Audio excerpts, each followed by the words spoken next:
In news overseas, the peace pact between Kyiv and Moscow, which Trump has brokered, is off to a slow start with a concession on both sides to halt attacks in the Baltic Sea. Eventually, Moscow will insist on keeping the land it seized from Ukraine and its list of non-negotiables like no NATO membership for Ukraine ever, among others. VOA's Jeff Custer narrates this report from Moscow.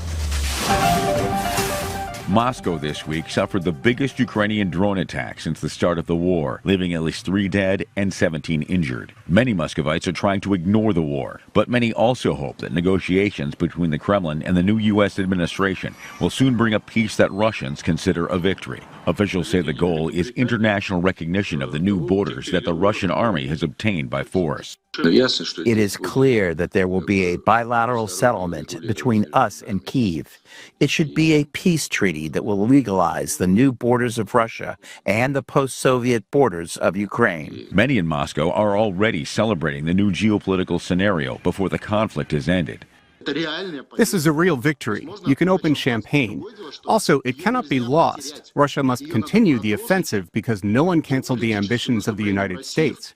Yes, they are afraid of us, but it does not mean that they abandoned their idea of a world empire. After more than 3 years of war, independent media outlet Media Zona counts more than 95,000 Russian casualties. But these losses are not stopping the Kremlin from carrying on with the war. In a meeting with wives and mothers of deceased soldiers, Russian President Vladimir Putin said there would be no concessions. We are not going to do that. We must choose for ourselves a version of the world that would suit us and that would ensure peace for our country for a long historical perspective. Critics of Putin can only speak from exile. As they see it, the Kremlin could make concessions, but giving up its territorial ambitions is out of the question.